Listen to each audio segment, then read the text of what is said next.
matin, vous étiez un peu en retard. Je me suis dit, ce qu'il va y arriver, tout Oui, c'est ça. vrai que je suis arrivé une panne de réveil. Je suis arrivé en non, mais il retard. faut tout dire aux auditeurs. Eh bien, chers auditeurs, je suis arrivé extrêmement à la bourre, mais j'ai fourni le travail en Mais temps. Et on est vraiment sur le fil, le talent. Et on part où la ce différence. matin? Eh bien, on part dans les Alpes-Maritimes, à Antibes, pour vous parler téléphonie mobile. J'ai des choses à te dire. J'ai laissé des messages et envoyé des emails et des SMS. C'est trop tard pour annuler la chronique. Le thème est pas passionnant. Eh bien, vous allez détrompez-vous, Ariel. Déjà, une chronique qui démarre avec un morceau de Pearl. Ah oui, Ce c'est ne peut être qu'une belle chronique. incroyable. C'est Nice Matin qui nous raconte cette histoire. En mars 2017, de retour d'un voyage à l'étranger, un jeune étudiant que nous appellerons Evelyne pour préserver son anonymat décide de changer de forfait téléphonique. Evelyne opte pour une formule à bas prix proposée par un célèbre opérateur que je n'ai pas le droit de citer. Tout ce que je peux vous dire, c'est que niveau promo, cette boîte SFR. Le souci, c'est que depuis... Oui, j'étais à la bourre. Oui. Le souci, c'est que depuis qu'il a changé de numéro, le jeune homme vit une étrange expérience.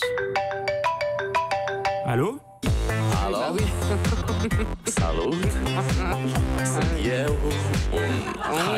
Oui, c'est un langage codé. Alors qu'il n'a communiqué son nouveau numéro qu'à ses amis et proches, et bien que son répertoire ne soit pas aussi étendu que celui d'Ariel, qui va de Laurent Cabrol à Barack Obama, le garçon reçoit pourtant des dizaines d'appels de numéros inconnus.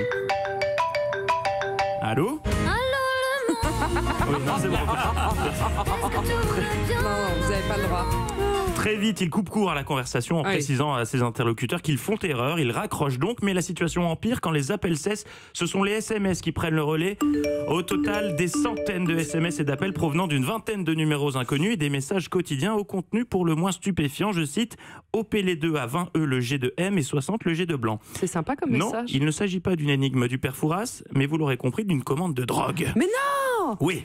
Ah oui, bah Le oui. jeune Antibois J'avais compris. a hérité de l'ancien numéro d'un dealer, l'un des plus gros de la Côte d'Azur. Mais problème, il le précise lui-même à Nice Matin, il ne boit pas, ne fume pas et ne sort même pas. Alors la situation l'énerve, mais ce n'est pas le plus incommodant. Hériter du numéro d'un dealer peut donner lieu à des scènes très embarrassantes comme celle-ci, je cite le garçon.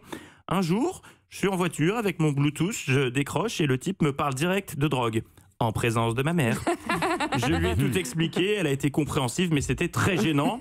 Alors, voyant que les appels et les SMS continuent d'affluer sur son téléphone, au printemps dernier, le jeune homme décide de se rendre au commissariat pour mettre un terme à la situation, mais la police lui répond que ça ne l'intéresse pas. Ah bon?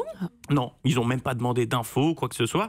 Alors, Pas mal pour Bah pister, oui, il y avait le pas mal de retrouver. trafic apparemment. il a un petit peu insisté. Alors, un responsable de la direction départementale de la sécurité publique des Alpes-Maritimes a fini par l'inciter à retourner déposer plainte pour messages et appels malveillants ou à adresser une lettre au parquet qui appréciera les suites à donner ou non à sa plainte, un processus qui est quand même assez long. Mais pourquoi il ne change pas de numéro, tout simplement Ah ce ouais, jeune Il a homme déjà changé de prénom, il Cette s'appelle Evelyne. Evelyne. Cette question, elle est excellente. Je me suis posé la même dès les premières lignes de l'article. Il Oui. était 8h54, car toute cette histoire a débuté en mars 2017, donc ça commence à dater. Mais c'est Et bien, si l'étudiant ne change pas de numéro, c'est pour deux raisons. La première, c'est qu'étant donné qu'il a opté pour un réseau low cost de l'opérateur en question, voilà. il n'y a pas de service après-vente. Et la deuxième raison, c'est qu'il travaille 7 jours sur 7. Il n'a donc pas le temps d'effectuer les démarches nécessaires de son côté. Qu'est-ce À qu'on dit l'heure qu'il est, il a toujours le même numéro. Donc arrêtez de l'appeler pour lui demander de la drogue, s'il vous plaît. De toute façon, c'est pas bien de se droguer. Surtout devant sa mère qui Et s'appelle surtout- Robert. Et surtout, courage Evelyne. Courage, Evelyne. Bah oui.